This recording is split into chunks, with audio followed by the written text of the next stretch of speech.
Hello, YouTube and Lone Star Drift audience. This is Corey Funk. He's a big fancy YouTuber. He has a channel for himself with like 1 million subs or something, and a channel for his brother and him for like 6.5 million, which is crazy. That's about it. So how do how do YouTubers keep getting into drifting? Well, I've been doing it for a long time. My best friend introduced me into it, and he got me into like 240s and stuff like that. I actually made like a whole video like talking about literally all of this. It goes pretty deep in like how I got into it and what car I was into, and it literally came down to the S14, the Kooky. That was my favorite model. But just after that, I love drifting, and I didn't want to hurt my body as much because I've been an athlete for like so many years.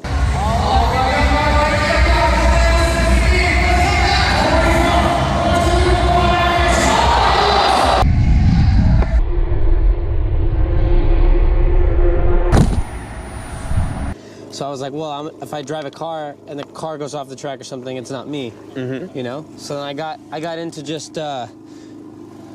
basically just driving the car as if it were like my exoskeleton, you know, my other half or whatever. So I didn't have to like put myself at like, you know, risk anymore. It was more the car. What kind of athlete were you? Professional scooter rider for like over like 15 years. Still going. Wow. Slightly, yeah. I didn't know scooters were a thing for 15 years. Yeah, exactly. It's a niche thing. I kind of think of it like it's kind of like drifting in a way. Like a lot of people don't really know about it. It's really niche. But like when you're into it, you're like, holy shit, this is crazy. It's amazing. So they both got their you know, their audience that hasn't been, you know, put out to. There's a lot of people that don't know about it. Scooter riding seems amazing because it's so cheap to do versus drifting. Why would you get into something so expensive? I guess for me is that more the adrenaline thing. Like, it's not the expensive, it was more of that I can go 60 miles an hour. I don't have to worry about like me as much, you know?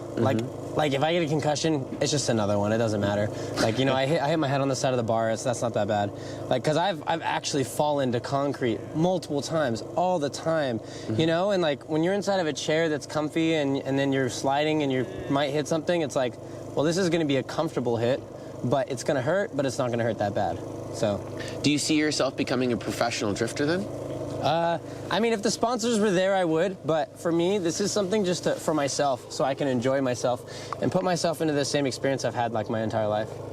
Kind of like, you know, just being and doing these gnarly, extreme things that I love so much. Does your YouTube channel revolve around drifting?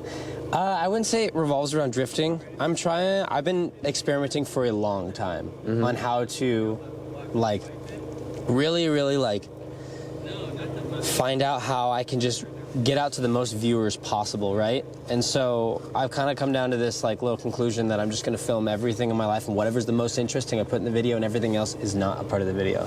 So I've tried to film everything, and I'm putting literally all that together. Like every day I'm trying to think of something new of how I can do that, you know, in a better way. Does your audience enjoy the drifting? Are they there just for you?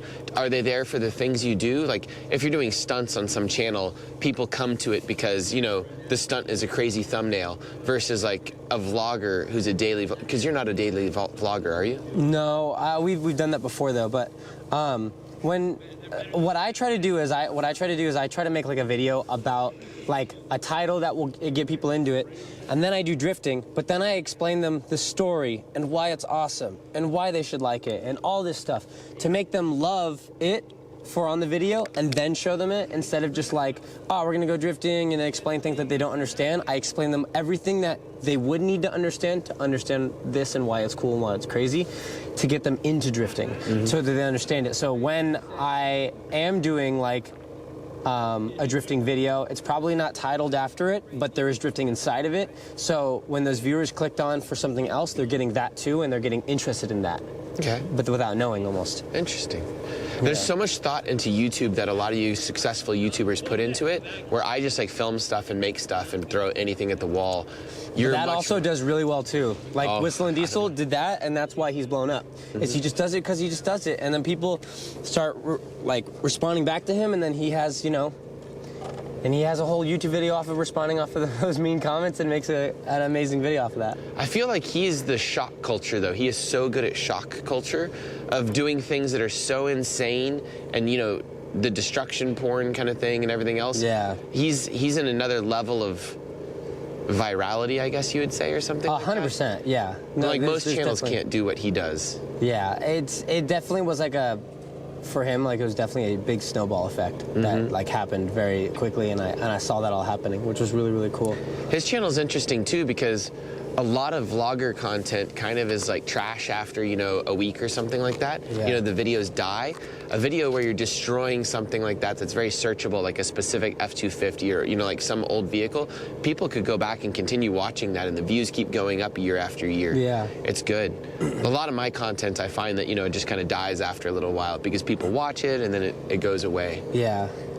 With mine, what I've been doing is, so I don't know if you're familiar with David Dobrik or Logan Paul. Those YouTubers are like some of the top ones, and they changed their style or have stopped. And so what I've done is I've almost adopted the style of making videos as short and fast-paced as possible to keep the audience retention as high as possible. So that means if a video is 4 minutes long, at the very end of the video, I'll have 70% of the people watching towards the end. So that means it's the majority of 70% of the people that have clicked on the video have watched it all the way through. I make videos that are like 6 hours long sometimes. It's crazy. Yeah. There's some of my more popular videos too, which is the dumb thing. It's weird. I think that YouTube broke the algorithm a while ago and changed though, and now that doesn't work.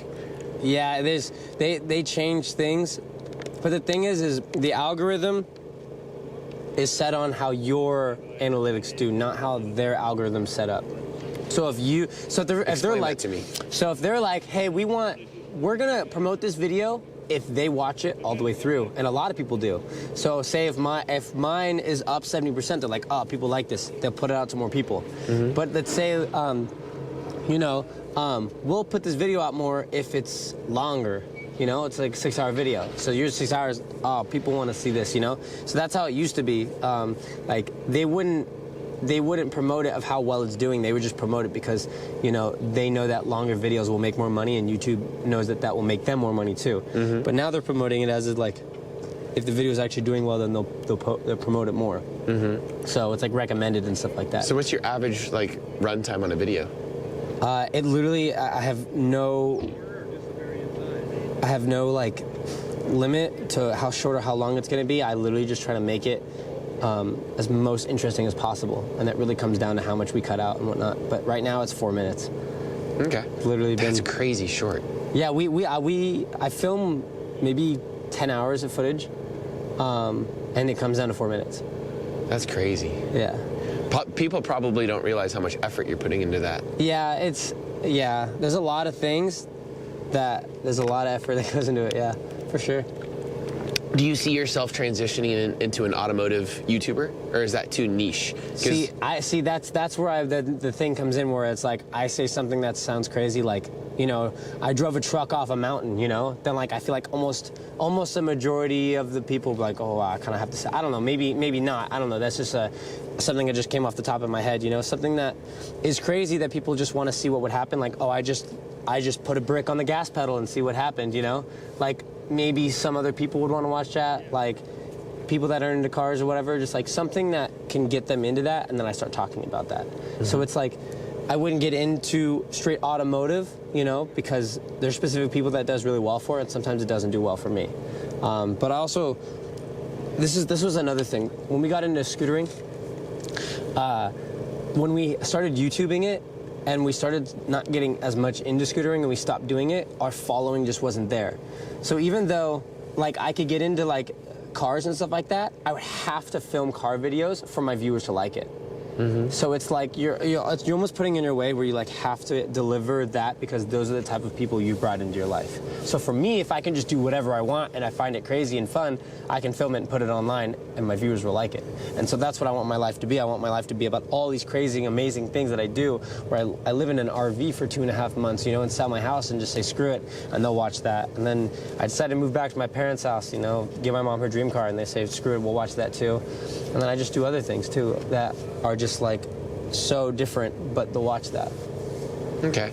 So you're this is our 5th day of Drift Week. How's your Drift Week going? This car seems crazy reliable, and you've been killing it on track. So far, so good. I mean, the car is just like newly built, newly like set up. I just like changed the alternator out, put a DC power amp in it, or DC power alternator, 180 amps into it.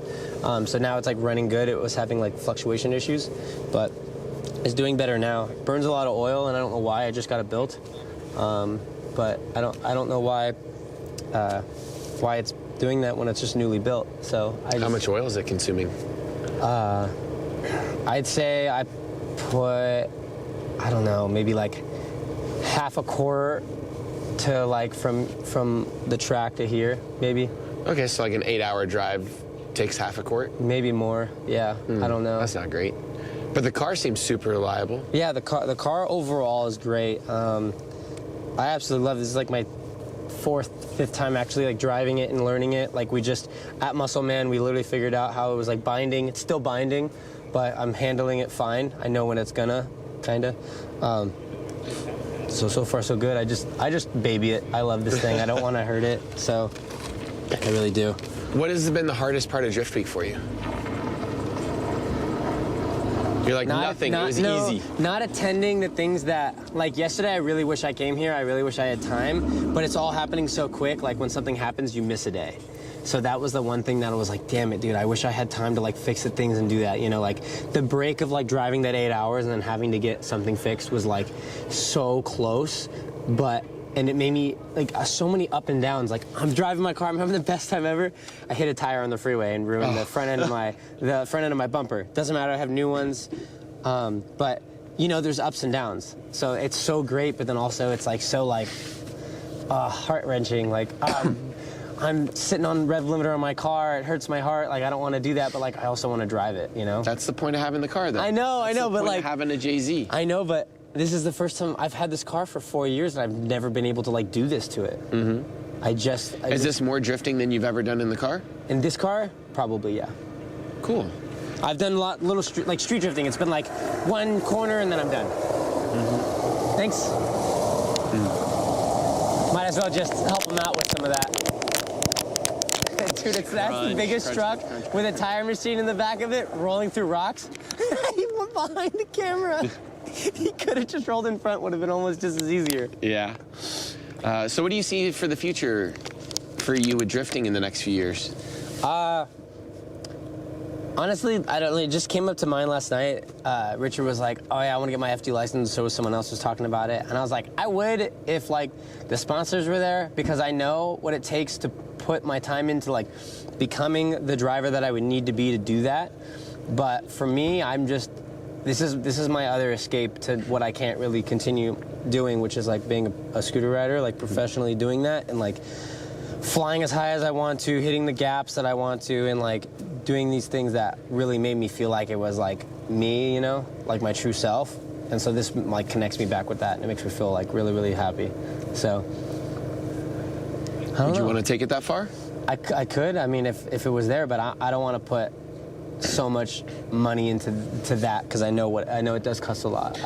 Did you consult with Adam about any of that stuff and chat with him, because he's a YouTuber that's doing the exact same thing? I haven't brought it up. No, I guess I talk to Adam when it's like something like, it's like not about me. I would you know, I don't know. I don't really try to like contact other people that like are really busy and then be like, hey, for me, can you help me with me in this? You know, I'm like, hey,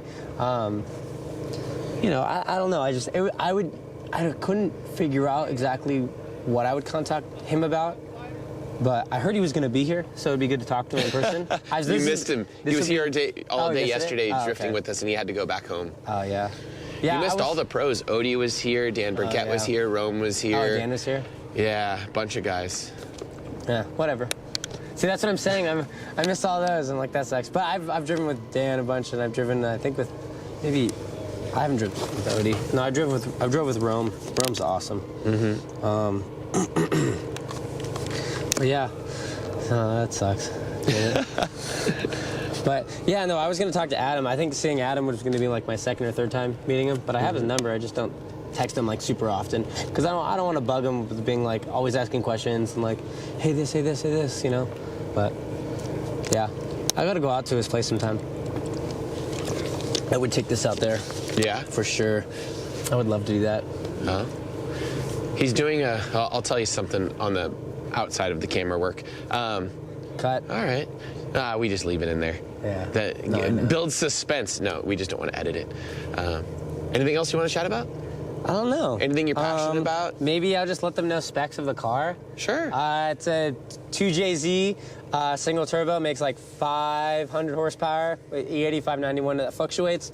Has a CD09 trans with a 4.0 diff, which I think makes a big deal because that tells you how much torque it's making over, you know, if you're in 6th gear on the freeway, you know I'm going to be at like 3,800 RPM going 80 miles an hour. So it really shows like how torquey this car is.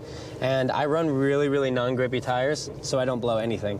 Like no axles, no, you know, not the trans, not anything else. So I can kind of do some of those things and not put it as hard. Or I do have these Velinos that are on that I used for running to keep up with everyone.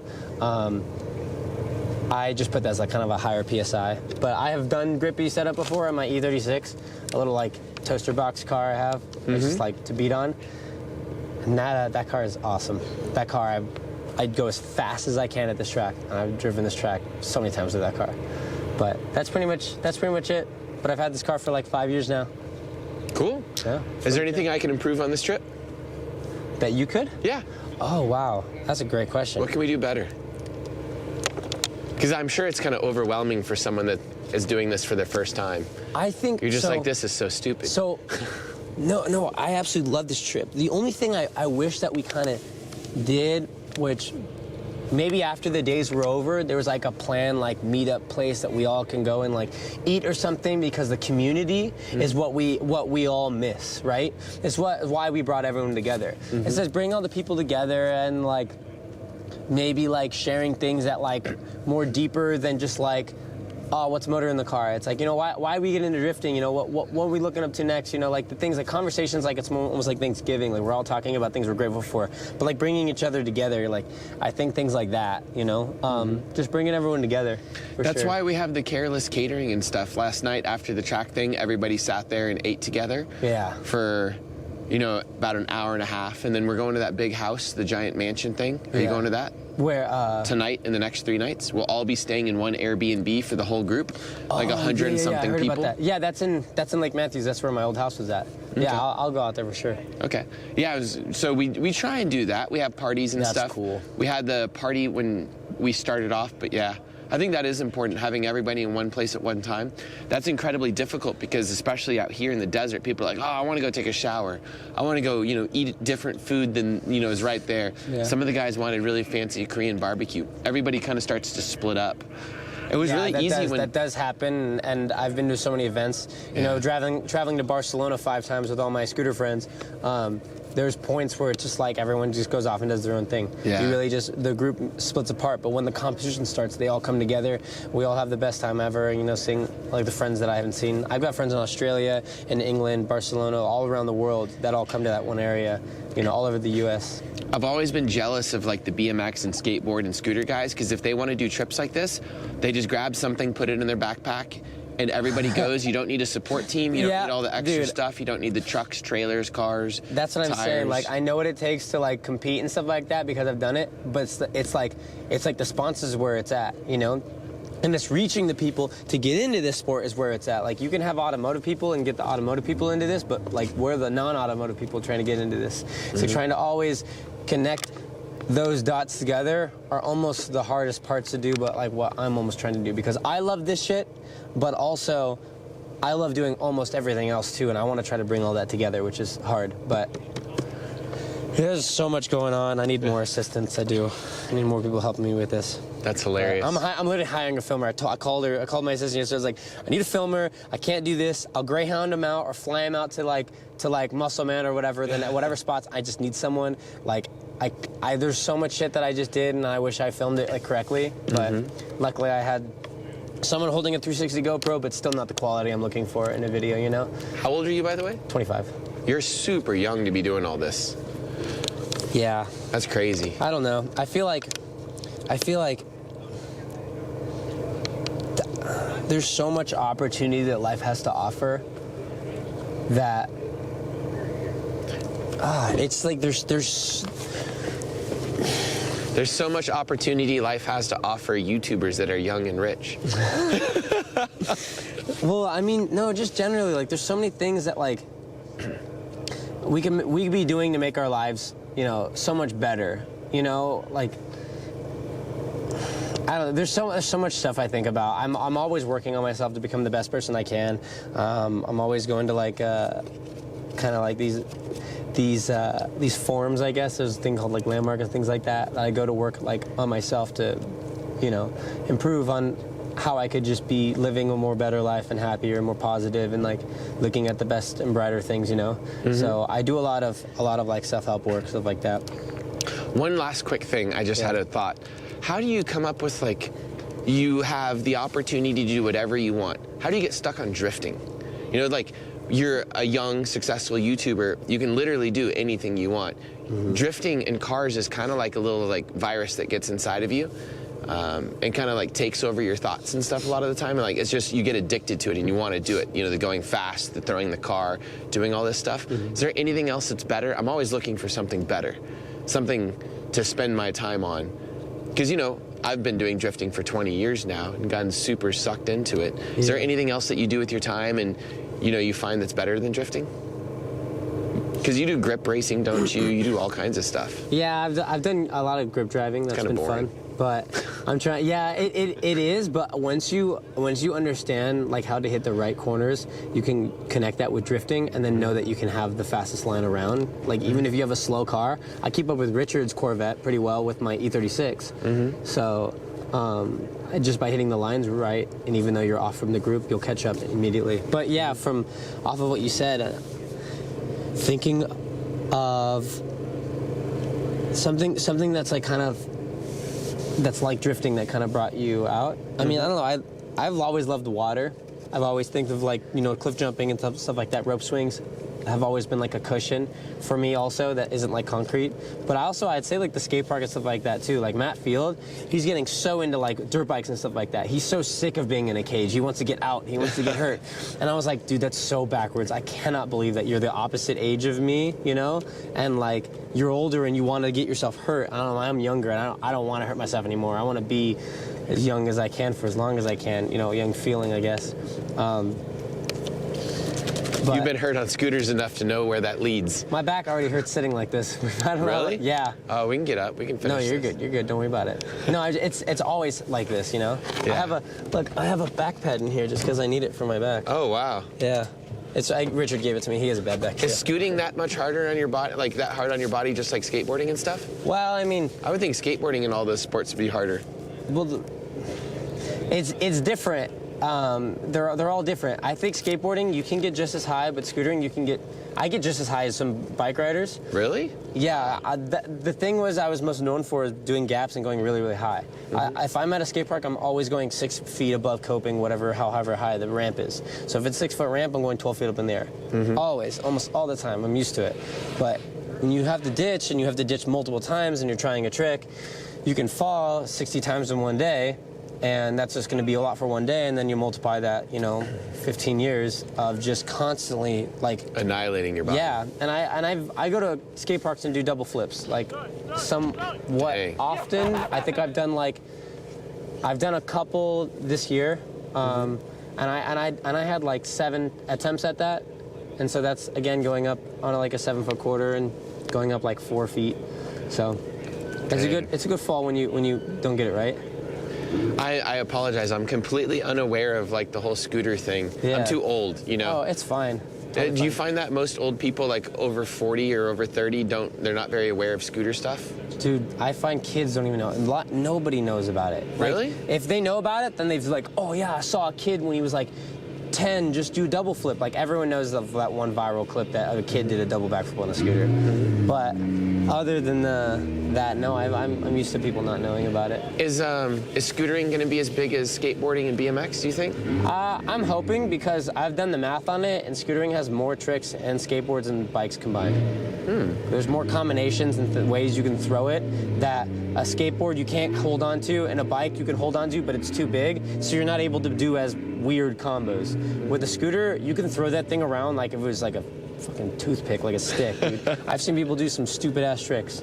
Like three times they throw the scooter around, but with tail ups and bar spins between. That's hilarious. It's stupid, and with flips and almost in the middle of it sometimes. It gets almost like obnoxious with how many tricks they can do.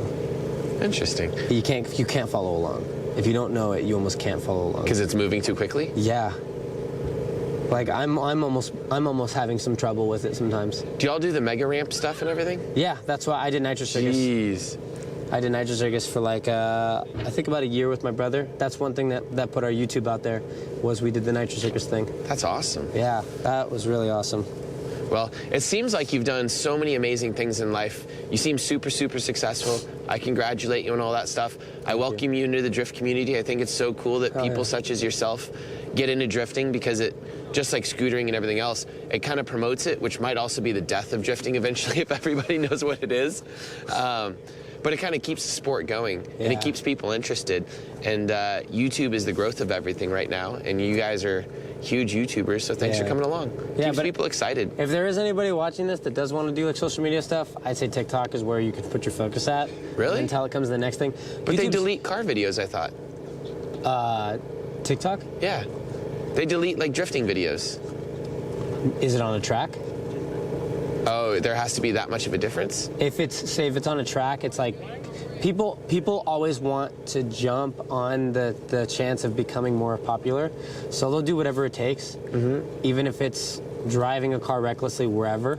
So they're trying to stop that. But like, I'm just saying that the possibilities almost are more possible on TikTok, and if you're having trouble, then maybe YouTube. But I don't know. Interesting. Yeah, it's kind of. I hear about one more social media platform. I'm like, no. Yeah, dude, that's what happened to me. I said, fuck this, and I just like, all right, I'm gonna have my assistant post everything. I don't post pretty much anything but my YouTube videos. So all the TikToks and the Instagrams and everything, I just like okay them, and she puts them up. Interesting. Yeah. All right. Well, thank you so much. Hell yeah. I hope you have fun on track. Thank you. This is awesome. Thank you for setting this whole thing up. This is awesome. Well, thank you for coming out. Yeah. All right. Let's go drive. Huge shout out to all the sponsors of Drift Week, starting with BC Racing Custom Coilovers, who support more grassroots and professional drifters than any other coilover company. Thank you to WhatMonstersDo.com for supporting all of our content for so long, including our Japanese content. Use the discount code EBISU on their website for a discount. Thank you to NK Wheels. They make so much cool stuff, all the way from my drift wheels all the way up to F1 wheels. Thank you to ECU Master for supporting grassroots guys all the way up to the best driver in the world, James Dean. Thank you to Y-Plate Imports. If you need a rad right-hand drive car from Japan, hit up Trenton at Y-Plate Imports and get them before the prices get too high. And thank you to Drift HQ for bringing in that support vehicle. And congratulations on everything that you've been doing this year, Drift HQ. You are killing it.